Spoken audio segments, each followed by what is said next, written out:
Hmm.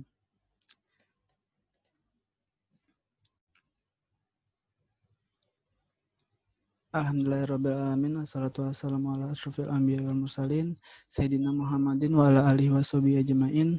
Rabbi shrah li sadri wa yassir li amri wahlul 'uqdatam min lisani yafqahu qawli. Amma ba'du.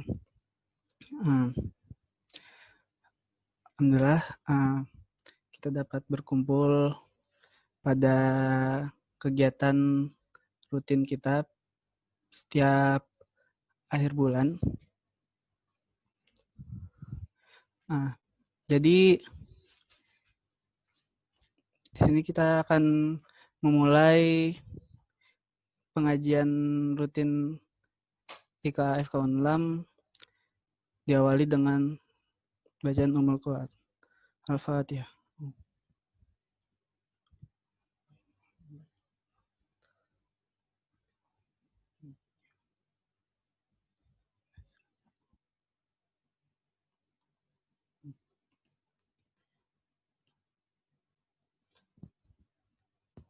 Ya,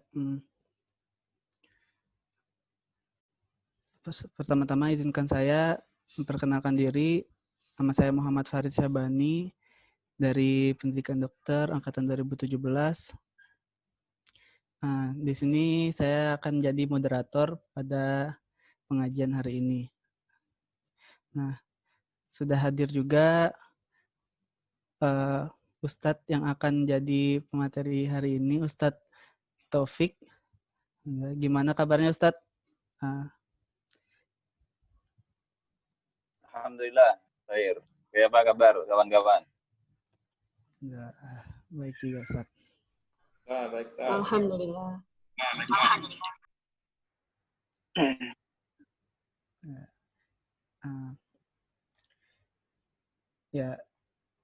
Sebelum kita masuk ke acara selanjutnya, saya akan membacakan aturan dalam mengikuti acara pada hari ini. Pertama-tama, peserta tetap memperhatikan adab menuntut ilmu, menutup aurat, lalu juga memute audio, dan untuk yang ingin bertanya dapat menuliskan pertanyaannya via chat ataupun raise hand ketika sesi diskusi nanti. Ya. Selanjutnya kita akan masuki acara berikutnya, yaitu tilawah yang akan dibawakan oleh Saudara Akil Musyarif. Untuk Saudara Akil Musyarif, dipersilahkan.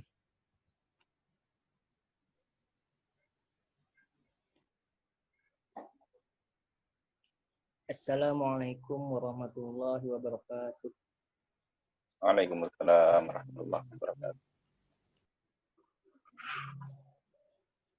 A'udzu billahi minasy syaithanir rajim. Bismillahirrahmanirrahim. Inna iddatasy syuhuri 'indallahi 12 syahran fi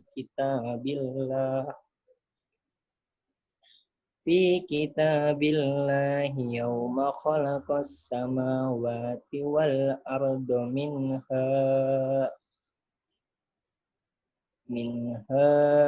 arba'atun hurum. Dzalikat dinul qayyim fala tazlimu fihinna anfusakum wa qatilul musyrikina kaffatan kama yuqatilunakum kaffah wa'lamu annallaha ma'al muttaqin. Bismillahirrahmanirrahim. Walladzina hajaru fillahi min ba'di ma zulimu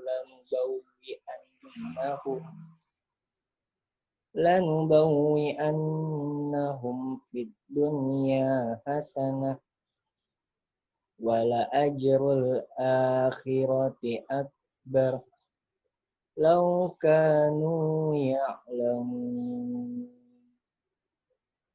Sadaqallahul azim. Wassalamualaikum warahmatullahi wabarakatuh. Waalaikumsalam warahmatullahi wabarakatuh. Ya, terima kasih Saudara Akil Musyarif atas tilawahnya tadi. Selanjutnya kita akan masuk ke sesi utama, yaitu ceramah yang akan dibawakan oleh Ustadz Taufik. Sebelumnya saya akan menyampaikan profil singkat dari Ustadz Taufik. Beliau nama lengkapnya Ustadz Muhammad Taufik Nusa Tajau. Biasa dipanggil Ustadz Taufik. Beliau juga pengasuh Majelis Taklim Darul Hikmah Banjarbaru dan juga sekarang sedang mengambil program doktoral S3 Syariah di UIN Antasari Banjarmasin. S3 Pendidikan Islam. S3 Pendidikan Bukan Islam. syariah. Oh, kasih dok. Tema pada hari ini ialah raih kemuliaan di bulan Allah Muharram. Tidak perlu berlama-lama lagi, untuk waktu dan tempat dipersilakan dok Ustadz. Terima kasih. Assalamualaikum warahmatullahi wabarakatuh. Waalaikumsalam warahmatullahi wabarakatuh. Bismillah walhamdulillah. Wassalatu wassalamu ala man la nabiyya ba'dah. Sayyidina wa maulana Muhammad ibn Abdullah wa ala alihi wa sahbihi wa man tabi'a hudah, amma ba'd. Rabbi israh li sadri wa yassir li amri wa hlul 'uqdatam min lisani yafqahu qawli. Allahumma anfa'na bima 'allamtana wa 'allimna ma yanfa'una wa zidna 'ilman nafi'a. Amin ya rabbal alamin. Saudara-saudaraku sekalian, Bapak dosen, ini ada ibu-ibunya enggak ini? Enggak ya? Untuk bapak-bapaknya. Alhamdulillah kita dipertemukan Allah Subhanahu wa taala di suasana pandemi. Mudah-mudahan pian berataan kita semuanya disehatkan Allah taala. Dan kita bertemu lewat Zoom saja. Temanya tentang meraih kemuliaan. Kalau bicara kemuliaan, maka sebetulnya kemuliaan yang hakiki itu hanya ketika seseorang berada di dalam Islam dan menjalankan ketakwaan setinggi-tingginya. Allah katakan, inna akramakum indallahi atqakum. Sesungguhnya yang paling mulia di antara kalian itu adalah yang paling bertakwa. Atau di dalam Al-Quran yang lain dikatakan ayat misalnya mangkana yuridul izzah falillahil izzatu jami'ah. Siapa yang ingin kemuliaan, maka kemuliaan itu ada di tangan atau miliknya Allah semuanya. Jadi ketika seseorang ingin meraih kemuliaan, tetapi menggunakan cara atau jalan selain jalan Islam, maka dia akan tidak mendapatkan kemuliaan itu, sebaliknya justru bisa mendapatkan kehinaan. Baik dia sebagai individu, termasuk ini kalau kita bicara lebih luas, ya, sebagai sebuah bangsa dan negara. Bisa kita saksikan ya kehidupan masyarakat saat ini. Beberapa hari yang lalu kita bisa lihat, ya, saya ada baca berita di Amerika ternyata orang untuk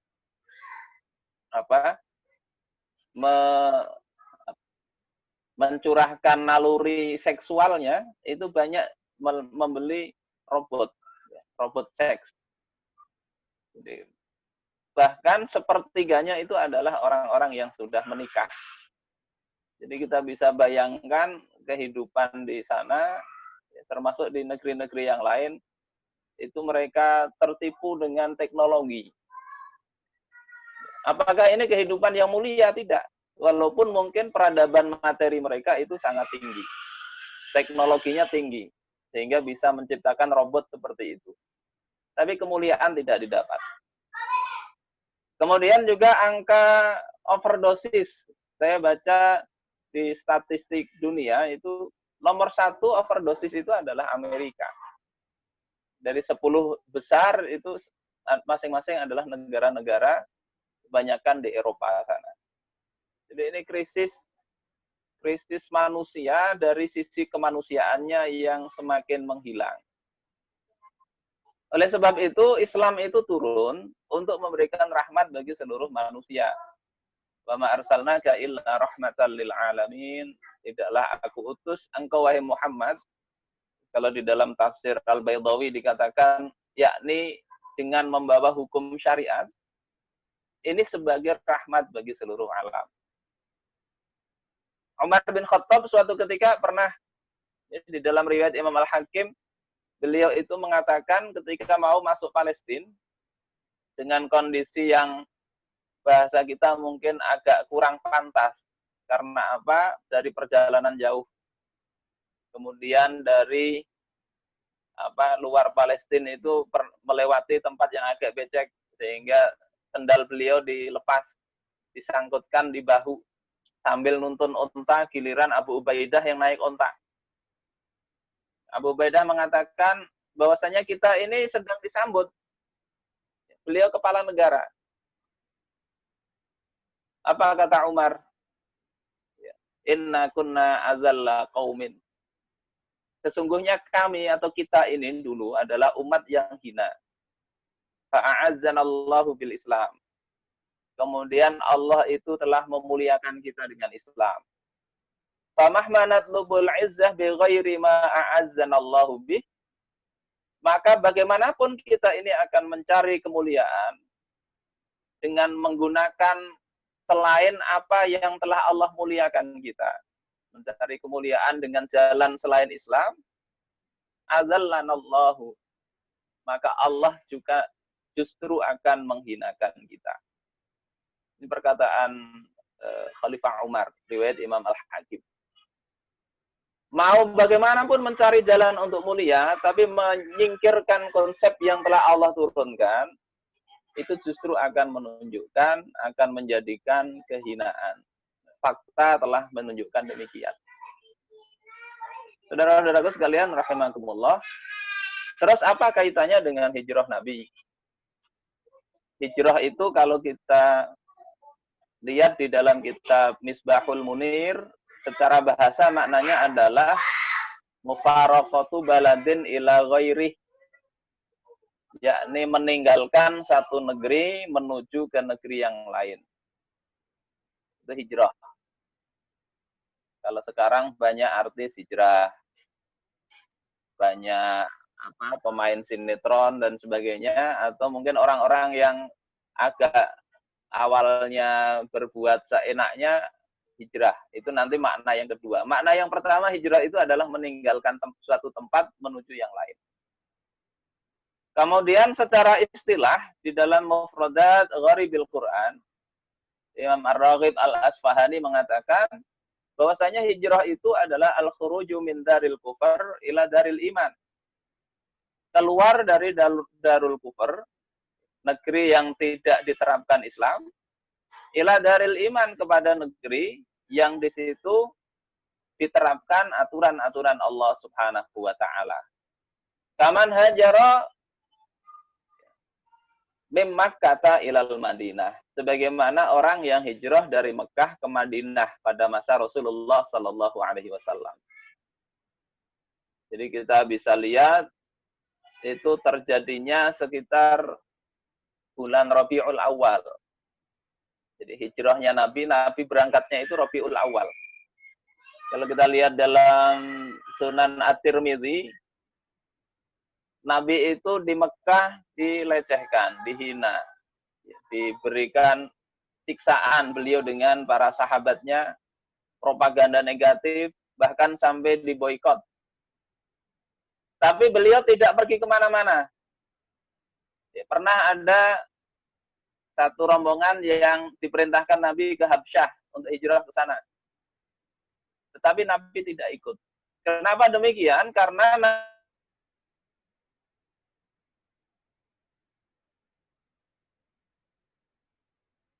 Nabi itu beliau tidak melakukan sesuatu yang diucapkan Rasul itu tidak bersumber dari hawa nafsunya. Apa yang dia sampaikan itu adalah dari wahyu yang diwahyukan. Jadi kita lihat hijrah Nabi itu beliau pindahnya karena memang perintah Allah. Terus apa perintah Allah yang mana yang kemudian menjadi dalil bahwasanya Nabi itu pindahnya itu karena diperintah, bukan karena takut atau melarikan diri. Di dalam hadis riwayat Imam At-Tirmidzi dan Al-Hakim dan beliau sahihkan dari Ibnu Abbas bahwasanya ayat yang menunjukkan Rasul diizinkan hijrah itu adalah ayat wa qur rabbi adkhilni mudkhala sidqin wa akhrijni mukhraja sidqin waj'alni min ladunka sultanan nasira. Di Al-Qur'an ada itu ayat berapa itu di dalam Al-Qur'an. Ini di dalam Fathul Bari penjelasannya begitu. Ini ayat menjadi dalil, menjadi izin bagi Rasulullah untuk berhijrah. Apa makna ayat ini? Kita kupas sedikit di dalam kitab Fathul Qadir. Ini salah satu kitab tafsir. Kata Imam Asy-Syaukani, waqila al-ayah ammah fi kulli ma tanawaluhu ay a'ta minal umur fahiya du'a. Ayat ini bersifat umum, kata beliau. Yakni kepada mencakup segala hal yang bisa diperoleh manusia atau yang diberikan oleh Allah Subhanahu wa taala dari berbagai perkara. Dan ayat ini merupakan doa. Yang maknanya adalah Rabbi aslihli wirdi. Jadi Rabbi adkhilni mudkhala sidqin, maknanya adalah Rabbi aslihli wirdi. Ai maji'i. Wahai Tuhanku, perbaikilah tempat kedatanganku fi kullil umur, dalam setiap urusan. Jadi Rasul diminta oleh Allah diizinkan berangkat dan juga diminta diajari untuk berdoa. Ya Allah, perbaikilah urusan, semua urusanku di tempat kedatanganku nanti. Wasodari, dan tempat yang kutinggalkan. Kemudian waj'alni min ladunka sultanan nasira. Jadikanlah untukku dari sisi engkau sultanan nasira. Apa maknanya? Di dalam Fathul Qadir dikatakan ij'alni min ladunka mulkan wa izzan qawiyan. Jadikan untukku dari sisi engkau mulkan, kekuasaan, wa izzan, dan kekuatan, kemuliaan qawiyan yang kuat. Jadi Rasul meminta pertama Allah mudahkan, baikkan seluruh urusan beliau di tempat yang akan didatangi maupun ditinggalkan. Yang kedua, Rasul minta kekuasaan. Minta kekuasaan. Wa ka'annahu sallallahu alaihi wasallam alima annahu la taqata lahu bihadzal amr illa bisultan. Dan Rasul itu seolah-olah di dalam ayat ini mengetahui bahwasanya beliau itu tidak akan mampu untuk mengemban urusan agama ini, untuk menerapkan ajaran Islam ini illa bisultan, kecuali dengan kekuasaan. Fasa'ala sultanan nasira, maka beliau kemudian meminta kekuasaan yang bisa membantu untuk menerapkan Islam. Dari sini kita bisa tarik dua hal dari yang pertama kita bicarakan. Bahwasanya kemuliaan itu akan diperoleh ketika kita ini menjalani kehidupan kita sesuai dengan aturan Allah Subhanahu wa taala. Itu dari sisi individu. Enggak ada alasan apapun. Oh, ini alasannya lingkungannya jelek, maka hijrah dalam hal ini kita dituntut untuk pindah dari lingkungan yang enggak kondusif. Secara individu begitu. Lingkungan kerja, misalnya ada banyak perselingkuhan, ya, ada tukang rayu-merayu di situ, tidak baik. Maka mau mendapat kemuliaan, tinggalkan lingkungan itu atau ubah kalau bisa. Kalau nggak bisa, pindah. sekolahnya nggak karu-karuan. Kalau kita nggak tahan, pindah. Karena kemuliaan hanya bisa diperoleh dengan kita tunduk dan taat kepada Allah Subhanahu wa taala. Kalau itu tidak kita lakukan, rusak. Walaupun mungkin gelar didapat, jabatan diperoleh, tapi yang terjadi justru semakin dekat kepada jalan kebinasaan. Ini yang pertama tadi saya sampaikan dengan Islam. Yang kedua, hijrah ini adalah pindah dari satu tempat ke tempat yang lebih memungkinkan untuk diterapkan Islam. Rasulullah Shallallahu Alaihi Wasallam berdoa, waj'alni min ladunka sultanan nasira, sebagaimana kata Imam Asy-Syaukani, juga kata Imam Al-Hasan Al-Basri, Qatadah dan Ibnu Jarir, dan ini yang dikuatkan oleh Imam Ibnu Katsir. Maknanya adalah beliau itu menginginkan kekuasaan, meminta kekuasaan dari Allah Subhanahu wa taala, karena beliau tahu bahwasanya tanpa kekuasaan itu Islam tidak bisa diterapkan. Dan ketika Islam tidak bisa diterapkan, maka kemuliaan itu tidak akan bisa diraih. Diraih oleh umat secara keseluruhan. Kalau individu, insya Allah tidak ada alasan apapun yang terjadi, individu per orang itu tetap bisa mulia asal dia menjalani kehidupannya sesuai dengan aturan Allah Subhanahu wa taala. Di sisi lain, misalnya di kitab Al-Bidayah wa Nihayah, Imam Ibnu Katsir mengutip perkataan Utsman bin Affan. Di dalam kitab yang lain ini disebut sebagai hadis, di mana Rasulullah mengatakan, innallaha la yaz'u bis sultan ma la yaz'u bil Qur'an. Sesungguhnya Allah Subhanahu wa taala itu betul-betul la yaz'u, itu maknanya adalah yamna'u, la yamna'u. Yaz'u maknanya yamna'u. Yamna'u artinya menghalangi. Sesungguhnya Allah itu betul-betul bisa menghalangi dengan adanya kekuasaan itu, ma la yaz'u bil Qur'an, apa yang tidak bisa dihalangi, dicegah dengan Al-Qur'an. Maknanya adalah la yamna'u bis sultan an irtikabil fawahish wal asam. Dengan kekuasaan itu bisa mencegah orang melakukan kekejian dan dosa. Jadi kalau kita lihat banyak orang mabuk misalnya di negeri ini, itu bisa dicegah dengan adanya kekuasaan. Sabu-sabu kemarin, beberapa minggu yang lalu ada 10 karung bisa diamankan Polda, itu karena ada kekuasaan. Kalau pengajian-pengajian nggak bisa menghilangkan fawahish dan asam, kekejian di masyarakat. Apa yang tidak bisa dilakukan oleh manusia dengan sekedar punya Al-Quran, itu bisa dilakukan oleh kekuasaan. Ini yang menjadikan salah satu doa Rasulullah tadi ketika beliau pindah dari Makkah ke Madinah, itu adalah dalam rangka pertama tadi perintah Allah Subhanahu wa taala, dan beliau ingin mendapatkan kekuasaan di sana. Dan kekuasaan itu sudah beliau peroleh dengan adanya Baiat Aqabah kedua, di mana ada 75 dari orang-orang Yathrib yang berjanji setia untuk menjaga, melindungi dakwah beliau. Bapak, saudara-saudaraku sekalian, rahimakumullah, ini kaitannya antara kemuliaan dengan Islam dan dengan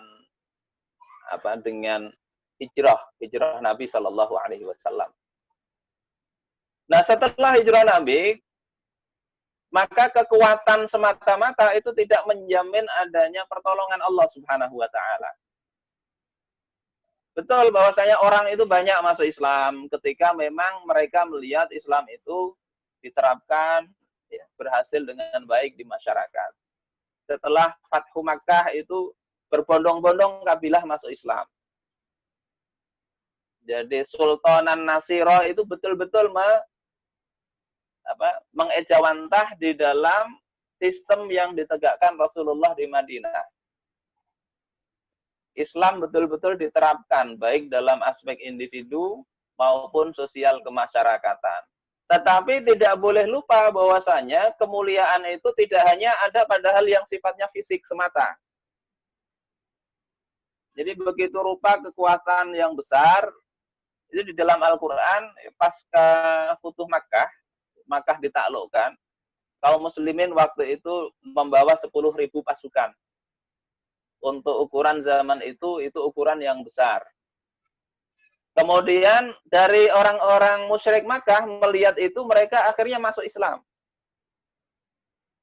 Masuk Islam. Ditambah jadinya ada 2.000 pasukan, 12.000 pasukan. Tetapi apa? Ada juga orang yang tidak mau masuk Islam. Jadi ada suku Hunain, ya beberapa kabilah di situ, di Hunain itu dikumpulkan mereka, jumlahnya lebih kecil dari kaum muslimin.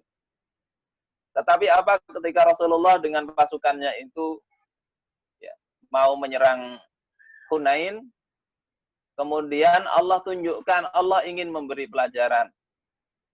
Mereka datang dengan takjub. Dalam Al-Quran dikatakan, إِذْ أَعْجَبَتْكُمْ كَثْرَتُكُمْ.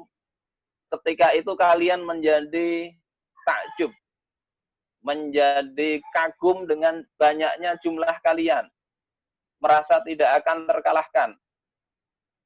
Tetapi apa, jumlah yang besar itu tidak memberikan apa-apa di sisi Allah Subhanahu wa Ta'ala. Mereka kocar-kacir, kaum muslimin kocar-kacir. Sehingga di dalam Fathul Bari misalnya Imam Ibnu Hajar mengatakan, Innan nasral haqqa innama huwa min indihi la biquwatihim. Mengambil pelajaran, kenapa di Hunain ini kok bisa hampir kalah, walaupun akhirnya menang juga. Itu Allah ingin memberi pelajaran bahwasanya pertolongan yang benar itu semata-mata adalah dari sisi Allah Subhanahu wa Ta'ala, bukan karena kekuatan fisik mereka. Sebetulnya pelajaran ini bisa saja diberikan dengan ucapan, tetapi lebih membekas dengan betul diberikan kocar-kacir waktu itu. Saudara-saudaraku sekalian rahimakumullah. Jadi intinya kita bisa ringkas mungkin dari awal tadi, kemuliaan itu hanya dengan Islam semata. Hidup kita kalau kita taat pada Allah, Allah akan berikan keberkahan. Kalau kita tidak taat kepada Allah, Allah akan berikan kemudaratan. Zaharal fasadu fil barri wal bahri bima kasabat aydin nas. Nampak jelas kerusakan. Al-fasad ini di apa? Al-fasad ini adalah nuqsanul barokah, kata sahabat Ibnu Abbas. Kerusakan itu adalah berkurangnya berkah. Berkah berkurang. Harta bisa saja bertambah. Pangkat naik terus. Badan sehat saja. Tapi nggak ada berkahnya. Seperti apa nggak ada berkahnya? Ya hidup itu banyak yang sakit jiwa. Di Indonesia tahun 2017 itu ada 27 juta lebih orang yang kena gangguan kesehatan mental. Ini berkurang berkah. Karena apa? Bima kasabat aydin nas. Dalam tafsir dikatakan bisababi dzunubihim wa ma'asihim. Disebabkan oleh dosa dan kemaksiatan mereka. Yakin aja kalau berbuat maksiat itu nampak pada kehidupan orang yang melakukannya. Kalau itu kemaksiatan individu. Kalau kemaksiatan itu dilakukan secara sistemik, itu berdampaknya secara sistemik juga. Seperti kata Rasulullah, "Idza zahara zina war riba fi qaryatin faqad ahallu bi anfusihim azaballah." Kalau telah nampak jelas ya, di satu kampung itu zina dan riba, maka mereka pada hakikatnya telah menghalalkan diri mereka untuk diazab oleh Allah Subhanahu wa Ta'ala. Kemaksiatan bisa juga berupa hal yang tidak mesti zina dan riba. Orang nggak sholat itu maksiat besar. Orang nggak puasa Ramadan maksiat besar. Itu dosa besar. Dan itu akan menghilangkan keberkahan di dalam hidup. Jadi poin pertama saya ulang lagi itu. Yang kedua, kemuliaan kalau itu bicara individu cukup tadi itu. Dengan jalankan aja apa yang Allah perintahkan. Kalau bicara itu adalah umat, maka perlu kekuasaan yang kemudian akan menerapkan aturan Islam secara keseluruhan. Dan ini dicontohkan oleh Rasulullah Sallallahu Alaihi Wasallam. Beliau sampai pindah dari Makkah ke Madinah karena di Makkah masyarakatnya tidak bisa diterapkan Islam di sana. Mereka banyak menolak. Bahasa Banjarnya mungkin macal benar. Pindah ke Madinah, Allah bukakan hati orang-orang Madinah sana. Itu hal yang kelihatan. Kemudian yang ketiga yang ingin saya sampaikan, bahwasanya kemuliaan itu tidak serta-merta cukup dengan hal yang kelihatan saja, tetapi harus dengan adanya i'tiqad, bahwasanya ketaatan dan sebagainya itu adalah Allah tolong kita untuk bisa melakukannya. Ketaatan itu terjadi karena pertolongan Allah Ta'ala. Kemuliaan itu Allah berikan, kemenangan itu Allah berikan bukan semata-mata karena hal fisik, ya, jumlah, kemudian kekuatan secara fisik tidak. Tapi semata-mata karena memang Allah ingin tolong. Itu mungkin beberapa hal yang bisa saya sampaikan pada kesempatan kali ini.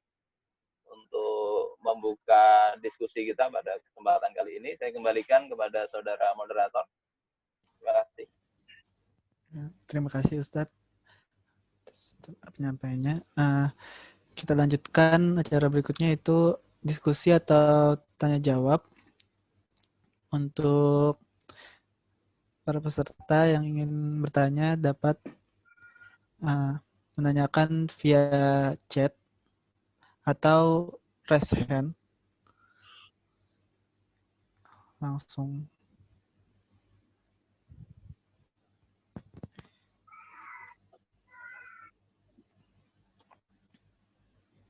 Ya.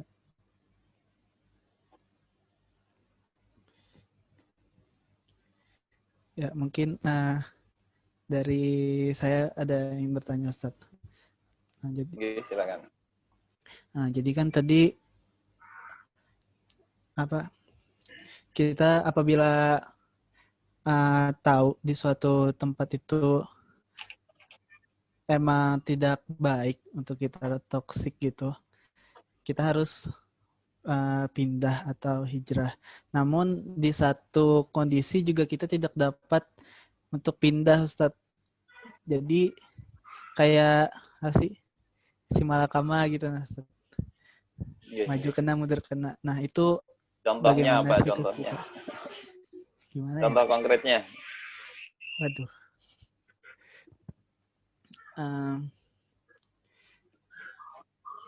Kok nggak bisa pindah? Kalau di dalam Al-Quran kan alam takun ardullahi wasi'ah. Tidakkah kalian jumpai bumi Allah itu luas? Sehingga fatuhajiru fiha, yang kalian bisa berhijrah ke sana. Gimana, Mas Farid?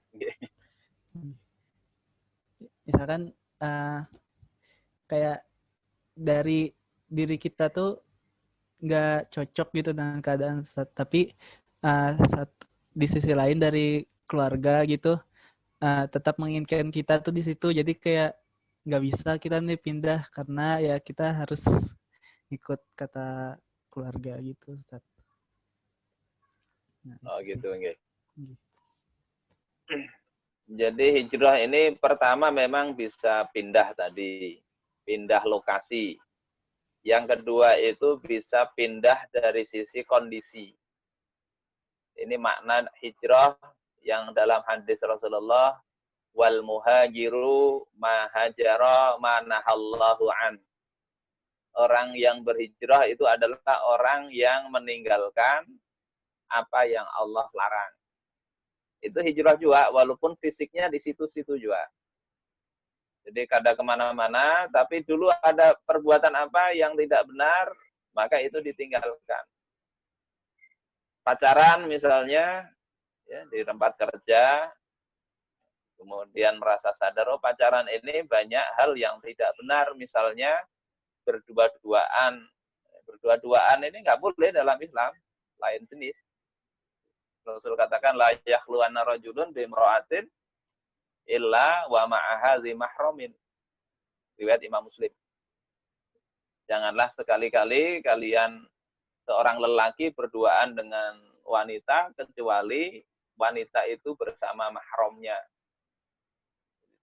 Jadi kalau misalnya di kantor berduaan aja gawian, maka tinggalkan. Bagaimana meninggalkannya? Ya jangan berduaan lagi. Atau kalau nggak bisa meninggalkan itu, ya dinikahin.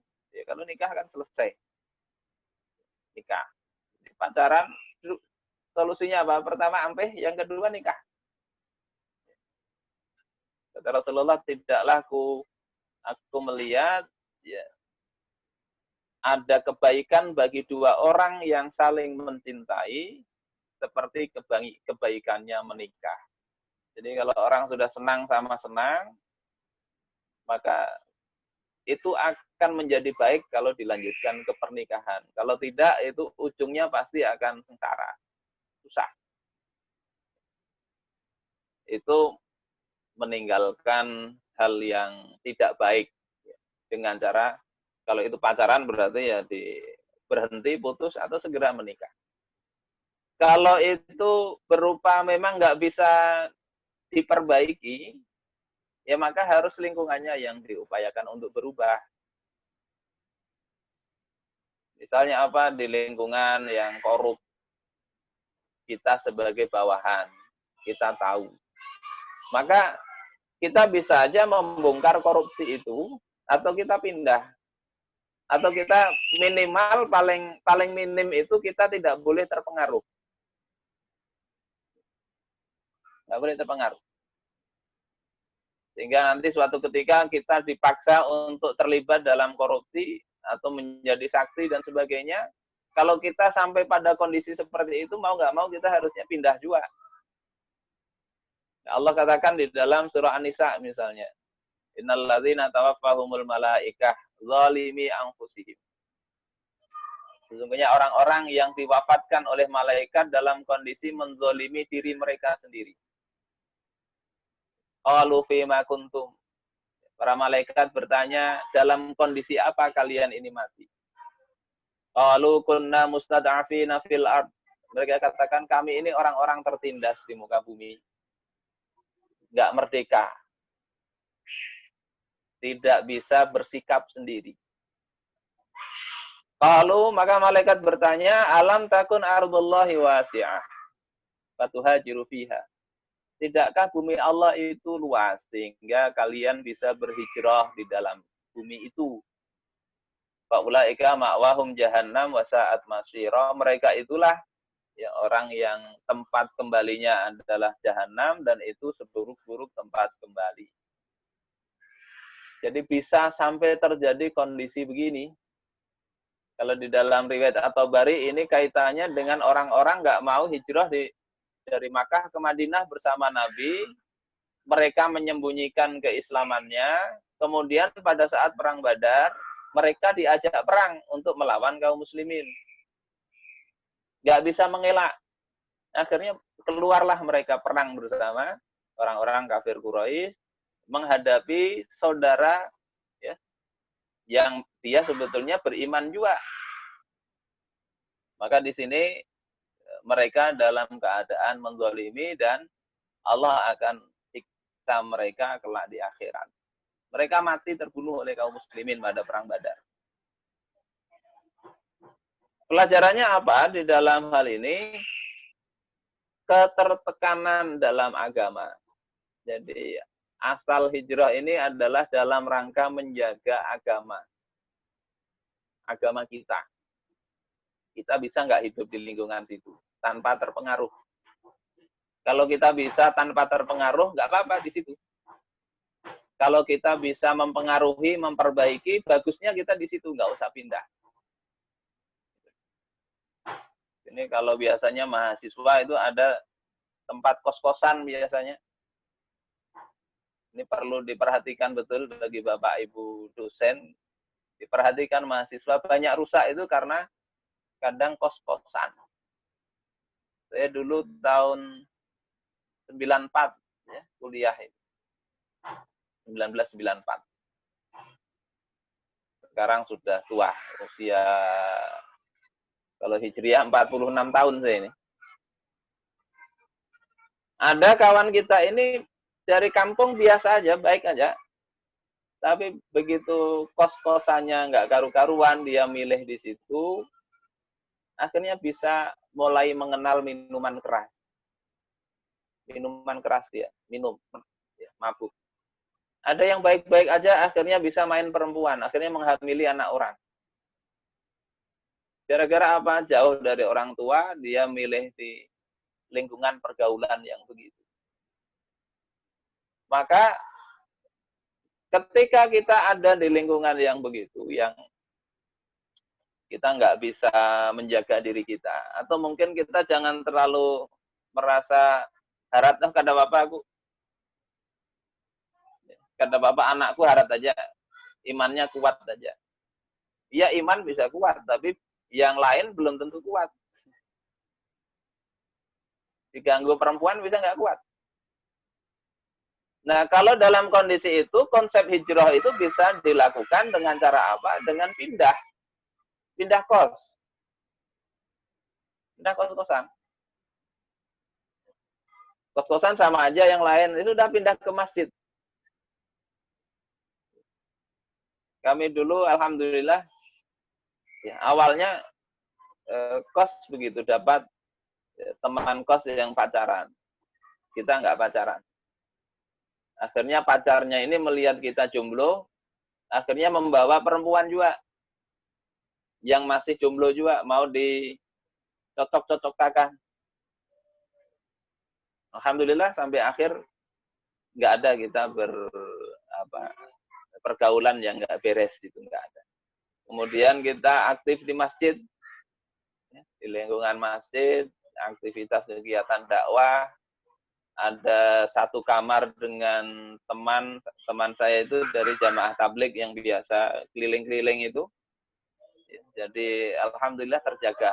Itu lingkungan. Kalau enggak, kita lingkungannya orang yang biasa ngurung perempuan, ngurung babinian, bisa terbawa-bawa juga. Jadi jangan dianggap remeh tadi, lingkungan kalau memang buruk, entah itu tempat kerja kah. Apalagi pekerjaannya memang haram, segera ditinggalkan.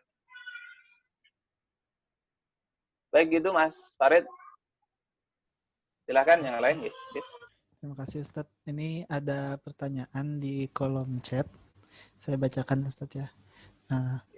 Dari Dr. Maria Ulfa. Bagaimana tanggapan Ustadz dengan amalan-amalan di bulan Muharram yang ternyata di luar dari hadis atau sunnah Rasul?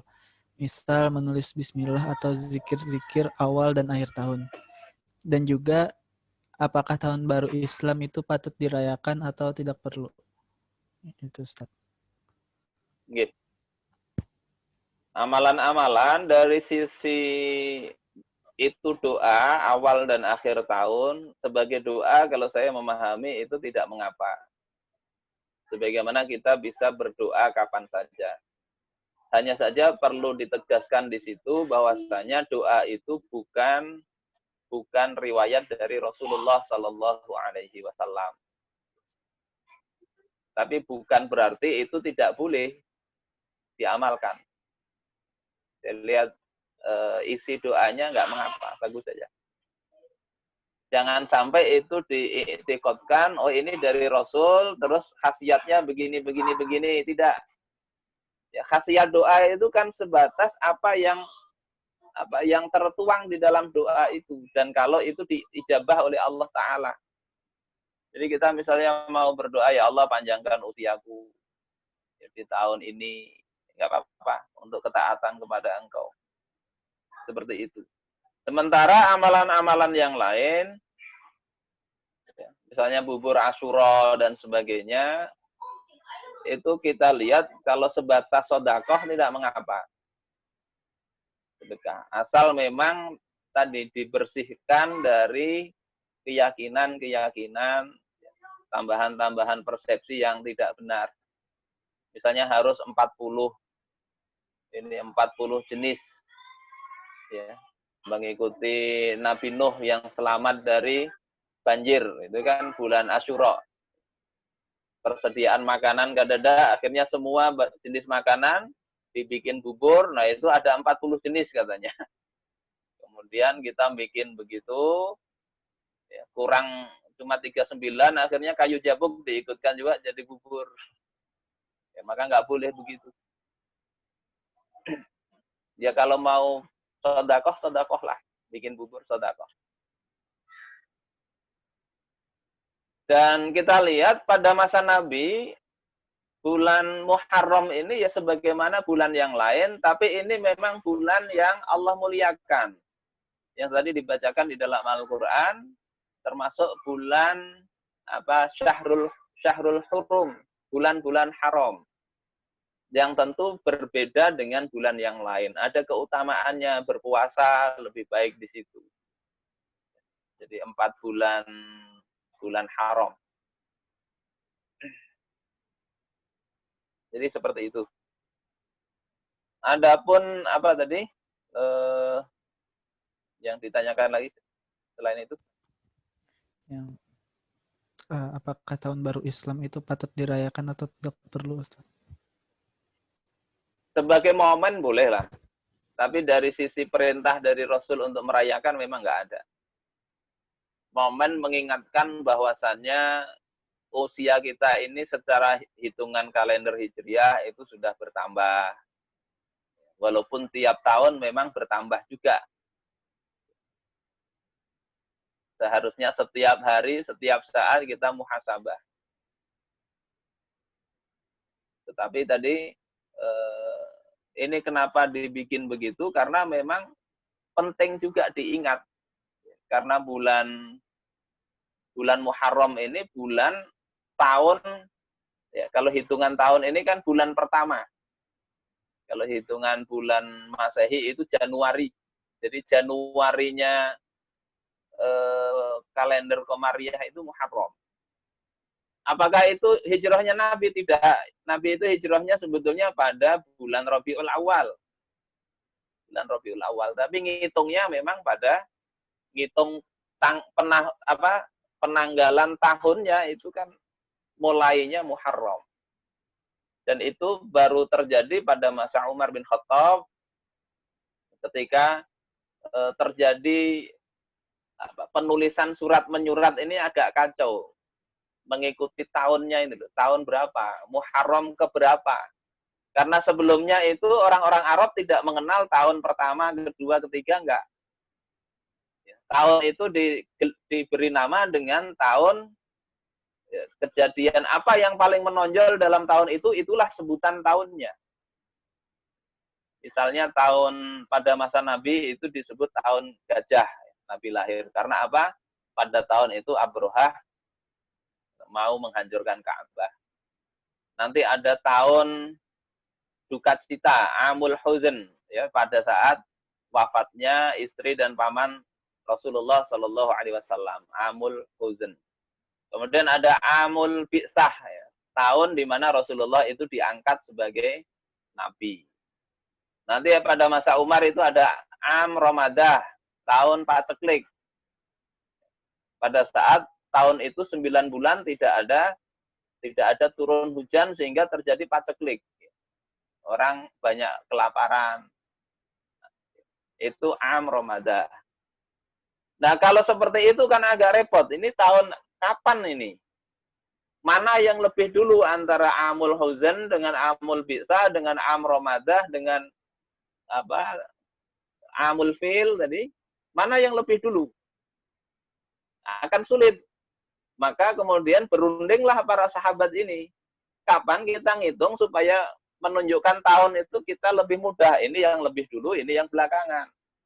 Akhirnya ada yang mengusulkan, mulai Nabi lahir. Ada yang mulai Nabi diutus sebagai Rasul.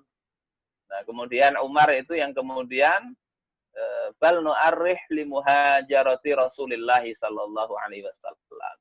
Kita ini akan menghitung penanggalan sejak hijrahnya Rasul. Sejak hijrahnya Rasul.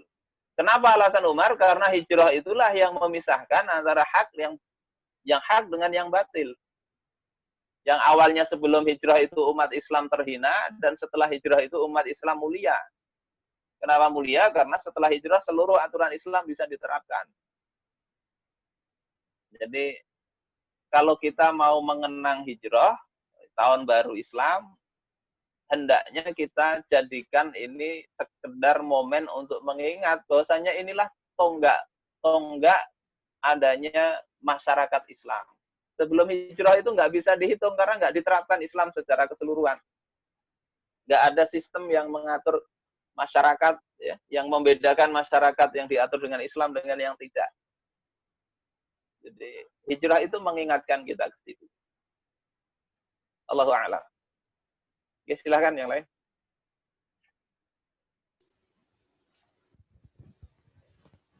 Ya, apakah ada yang ingin bertanya?